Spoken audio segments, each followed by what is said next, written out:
Welcome students. इस video में बात करेंगे फाइनेंशियल मैनेजमेंट सीरीज़ में objectives of receivables.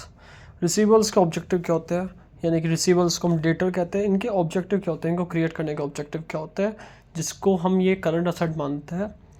Current asset मानने के बाद भी इसके ऑब्जेक्टिव क्या है वो आज हम बात करेंगे इसके बारे में। सबसे पहले सेल को इंक्रीज़ करना।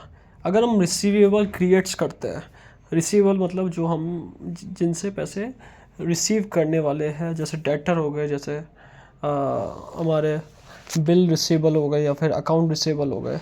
तो ऐसे लोगों से हम पैसा कब लेते हैं, जैसे हम क्रेडिट सेल करते हैं तब। क्रेडिट सेल के अंदर कस्टमर को हम क्या देते हैं, क्रेडिट देते हैं और पैसा नहीं लेते उनसे।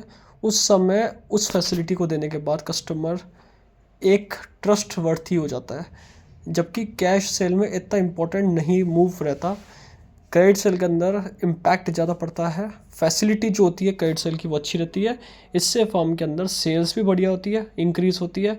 सेल्स बढ़ाने के लिए भी क्रेडिट सेल दिया जाता है और हमारे रिसीवेबल भी बढ़ते हैं और वो आगे हमें पे करते हैं। तो क्रेडिट सेल का फ़ायदा क्या होता है, सेल बढ़ना, टू इंक्रीज द सेल। और सेल इंक्रीज से ये कैश सेल से ज़्यादा अच्छा मूव करता है, कस्टमर को गुड्स सेलिंग करने में हेल्प करता है और कस्टमर इस चीज़ को बिना डाउट के कैश परचेस कर लेता है। जब वो बाद में पेमेंट करेगा तो उसको कैश परचेस कर लेगा। अभी स्टार्टिंग में क्रेडिट परचेस करके कस्टमर सेटिस्फाई हो जाता है। Facility of credit sales by a firm to its customers is a powerful tool for increasing sales. While cash sales are important move order from customers can be received by selling goods and services on credit, because many customers do not have sufficient cash to make cash purchase. तो important बात है यहाँ पे facility जो होती है credit sale की वो अच्छी रहती है। इससे कस्टमर को भी सेल्स बढ़ाने में हेल्प करता है। कैश सेल से भी अच्छा मूव ये रहता है।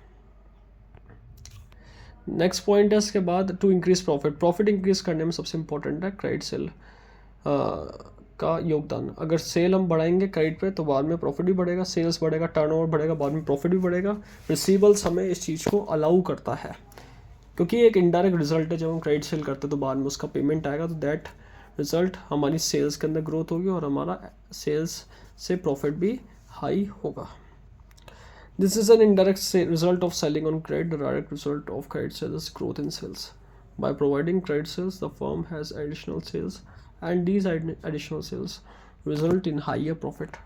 Sometimes credit sales are made at a price which is higher than usual cash selling price. This enables the firm to make extra profit over and above the normal profit. अब यहाँ पे indirect result impact डालता है profit increase करने में credit cell, जिससे हमारे receivable बढ़ते हैं और रिसीवेबल बाद में पे करते हैं, जिससे हमारा प्रॉफिट बढ़ता है। क्रेडिट सेल कराने से फ़ायदा क्या होता है, एडिशनल सेल्स मिलती है। एडिशनल सेल्स का फ़ायदा क्या होता है, हाइयर प्रॉफिट, प्रॉफिट का मार्जिन बढ़ता है। कई बार क्या होता है, क्रेडिट सेल करने पे हमें जो प्राइस हमें कैश सेल पे मिलती है उससे ज़्यादा हमें क्रेडिट सेल पे मिल जाती है। क्योंकि क्रेडिट सेल के अंदर कई बार क्या होता है, हम इंटरेस्ट भी जोड़ सकते हैं।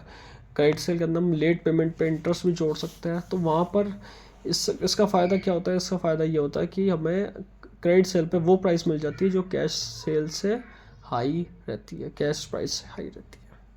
इससे फर्म को एक्स्ट्रा प्रॉफिट भी मिलता है और फर्म कई बार नॉर्मल प्रॉफिट के अबव भी अपने आप को गेट कर लेती है। इसके बाद नेक्स्ट पॉइंट है यहाँ पे टू फेस कंपटीशन। कंपटीशन में क्रेडिट सेल का इम्पॉर्टेंट रोल है। कॉम्पिटिटिव इकोनॉमिक सिस्टम में आज के टाइम में क्रेडिट सेल का इंपॉर्टेंट रोल है। एक क्रेडिट एक एसेंशियल पार्ट है जो कि मॉडर्न कॉम्पिटिटिव इकोनॉमिक सिस्टम में बहुत हेल्पफुल है। The sale of goods on credit is an essential part of the modern competitive economic system. हमारी इकोनॉमिक सिस्टम में क्रेडिट सेल का बहुत बड़ा योगदान है और वो एक इम्पॉर्टेंट पार्ट है हमें कंपटीशन फेस करने में। In the modern world, all the firms are giving credit facility to their customers, so it becomes inevitable to allow the credit facilities to other firms' customers also. If the firm does not make so, it might lose their sales, resulting declining profit. अब क्या होता है, modern world में competition का time है। Competition के time में credit facility जो ज़्यादा देता है उसको इस बात का भी ध्यान रखना होता है कि हमारा पेमेंट आ रहा है या नहीं आ रहा है। साथ ही साथ उसको क्रेडिट देना ज़रूरी भी होता है, क्योंकि इनएविटेबल यानी कि ज़रूरी, कंपलसरी क्यों है, क्योंकि बाकी फर्म भी क्रेडिट दे रही है, कस्टमर्स को अट्रैक्ट कर रही है।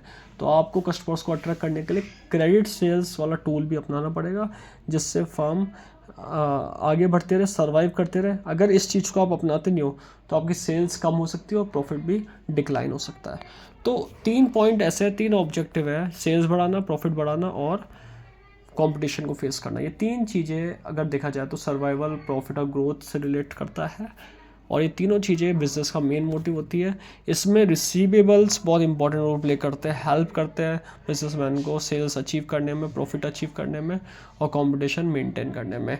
इससे रिसीवेबल का बहुत बड़ा योगदान है as a debtor, as a receivable, जो कि फर्म को इनेबल करता है कि फर्म कैसे प्रॉफिट गेट करे और लॉन्ग टर्म के अंदर सर्वाइव करे।